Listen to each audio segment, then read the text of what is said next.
guys, welcome to the video lecture on research methodology. So our topic in today's video is about exploratory research, under which we are going to discuss about qualitative research data. In our previous video, we have discussed about the classification of research design, which has been classified under exploratory, descriptive and causal research. And under exploratory research, we said that exploratory research can be further classified under secondary data research and qualitative research data. We already have discussed about secondary data research, so in today's video, we will be moving on with the qualitative data research. Before explaining the concept of qualitative research or qualitative data, we require to understand the difference between qualitative research and quantitative research. Now, a qualitative research provides insight and understanding of the problem setting. What it means?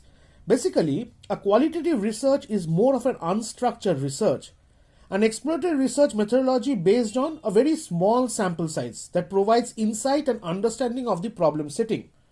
Whereas on the other side, a quantitative research seeks to quantify the data and typically applies some form of statistical analysis.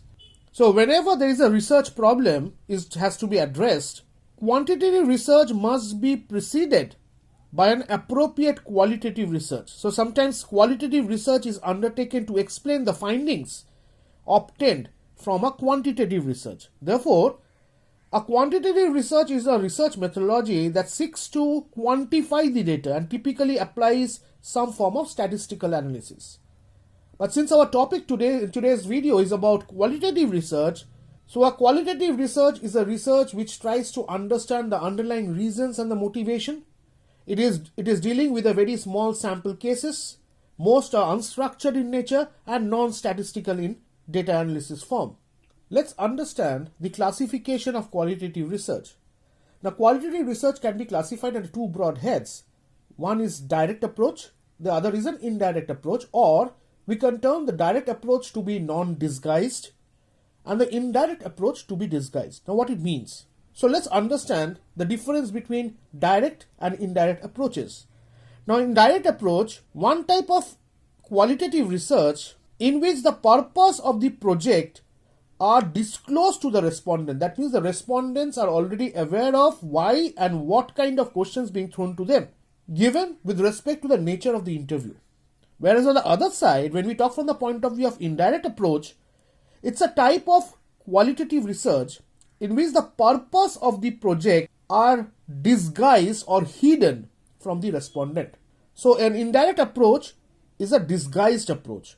The true purpose of why the questions being asked to the respondent is not highlighted.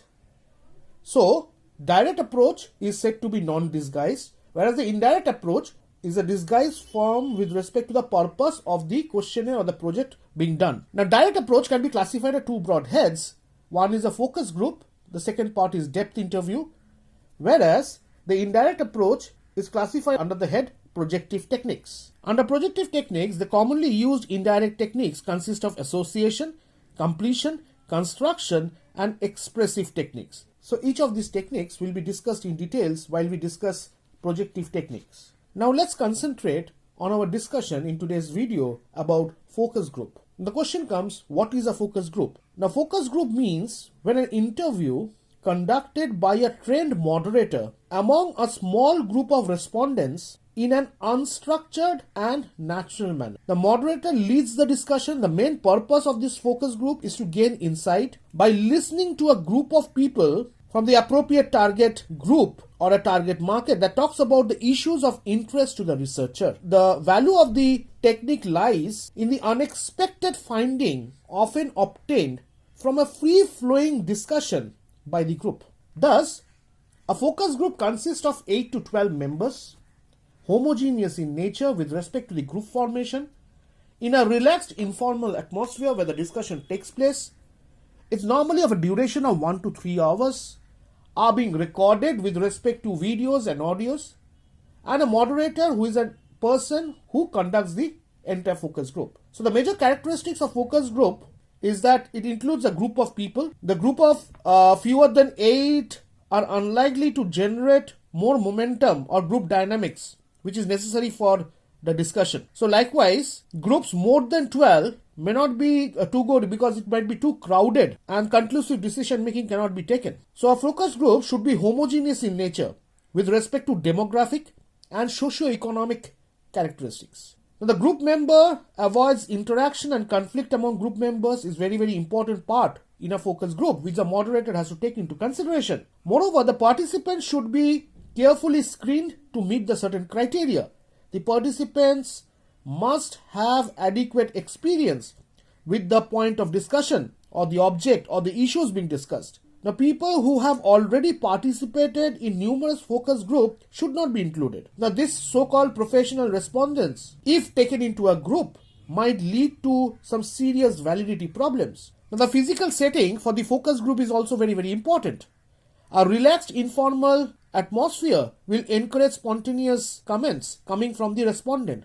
Light refreshment might be given. Now, as it has been mentioned, the duration of a focus group should be somewhere between 1 to 3 hours, but actually, it somewhere lands up between 1.5 to 2 hours, typically. This period of time is indeed to establish some rapport with the participant and explore in depth their beliefs, feelings, ideas, attitude, and insight regarding the topic of issues of concern. The focus group interviews are invariably recorded with respect to certain video tapes because subsequently this can also be transcribed and analyzed. So videotaping has the advantage of recording the facial expression, body movement, but it can also increase the cost significantly. That also has to be taken into consideration. Lastly, the moderator plays a very important and key role in the success of a focus group. The moderator must establish rapport with the participant, keep the discussion moving forward, and probe the respondent to give implicit insight about the understanding of the research problem. In addition, the moderator may have a central role in the analysis and interpreting the data.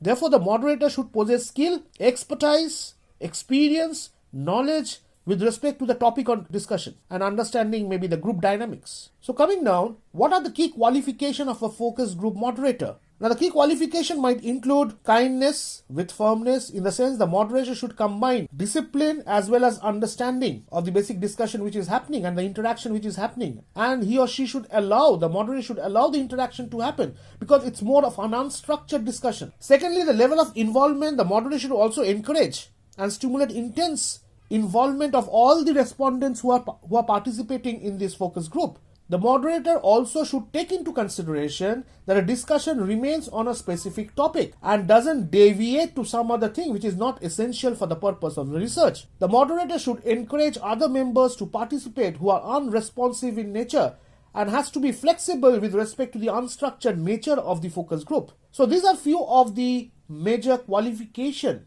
which a focus group moderator should have while conducting a focus group. Let's move on to the next part of our discussion with respect to the procedure for planning and conducting a focus group. So first and the foremost, most important point comes is to identify the research problem and to identify the objective of doing the qualitative research. The next part comes is what kind of questions will be thrown to the focus group and the screening of that particular questions. So once you are developed with the questions which require to be asked to the focus group to discuss, the moderator develops the outline of the moderator as to till what extent the discussion should happen with respect to time, with respect to the volume of discussion, with respect to the nature of the discussion, and thereafter to conduct the focus group interview, record all possible data with respect to video and tapes, and finally to summarize and interpret those data and to find out some meaningful findings which might be used by the company for future action. Now, there are various types of focus group.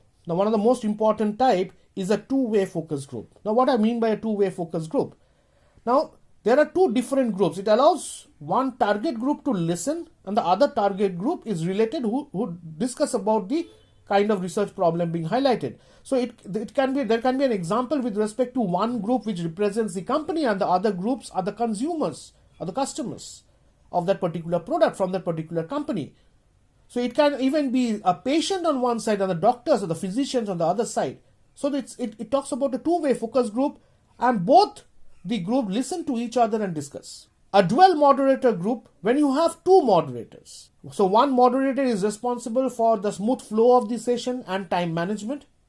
And the second moderator talks from the point of view of identifying the issues and making sure that the discussion happens within the stated lines. Dwelling moderator group. Now there are two moderators who deliberately take two different opposite actions or opposite positions with respect to the discussion happening, such that all the participants or all the respondents who are part of that particular focus group can take either or stance with respect to the discussion happening. The respondent moderator group not being used to such an extent, the moderator asks selected participant to play the role of a moderator. So someone from the respondent group can act as a moderator. That improves the group dynamics. A client participating groups, in the sense some individual from the company's side or from the client end, is also a part in the focus group discussion. Mini groups we talked about at 8 to 12, so it can even be a small group of 4 to 5 respondents, which we term it as a mini group focus group. Tele-session groups, where you did not need to invite all the respondents to your office for conducting the focus group. It can even happen via a tele-session. And nowadays it can even happen also from an online point of view over internet, where all the identified 8 to 12 respondents come online in a particular platform and discuss, also having a presence of an established professional moderator. Lastly, let's discuss about the advantages and the disadvantages of focus group. So let's talk about from the point of view of the advantages. The first point talks from the point of view of synergy, where putting a group of people and involving a wide range of ideas among the respondent group. Snowballing refers to a bandwagon effect, often operates in a group interview, in that one person comments triggers a chain of reaction from the other participants. So one point of discussion gives a chain of reaction, and there are thousands of comments coming from that particular point. So it's also a stimulation. Usually a brief introductory period, the respondent wants to express their ideas and expose their feelings to a general level of excitement, and which increases the topic of discussion within the group. There also has to be certain level of security and the feeling factor of comfortability within that particular group. Spontaneity talks from the point of view of the responses which are normally given, which can be unconventional in even nature, because we know that the focus group technique is more of a unstructured form of exploratory research. The other factors which are also very important is that of collecting the data which will be of relevance to the particular company, a flexibility and depth of collecting this particular information and processing this information first, such that it becomes easier for the company to implement certain results in their strategies. Let's move on to the last part of our discussion with respect to the disadvantage of a focus group. Now, often we say misuse of the result. Now, focus group can be misused and abused by considering the result as conclusive rather than exploratory, because this is purely an exploratory form of research and not a conclusive research, because it's a small group of people whom you have identified and is highly unstructured in nature. So you cannot highly conclusively say that the results are true, because it's more of an exploratory. The focus group results can be more easily be misjudged than the results of other data collection technique. Now, focus groups are primarily susceptible to clients and research biases, because it all depends on those 8 to 12 people, what they are highlighting. From the point of view of moderation, lack of quality is another important drawback, because the moderator has to be very, very efficient enough to pinpoint the problems identified and to get solid information from the point of view of the respondents. It's messy because you can understand it's highly unstructured, and in an unstructured formation of a research, you cannot keep a boundary with respect to the discussion. So occasionally it might happen that discussion go beyond what is the actual point of the research problem. And last comes is misrepresentation, where the focus group results are not representative of the general people or the population or the customers into consideration, and are not projectable in nature. As we said, that since it's a small group of 8 to 12 people, the result is not conclusive, rather it's more of an exploratory research. I hope you have understood the concept of focus group as a form of direct approach to qualitative research. In our next video, we will discuss about the other form of classification, which is the depth interview. Till then, thank you. Have a nice day.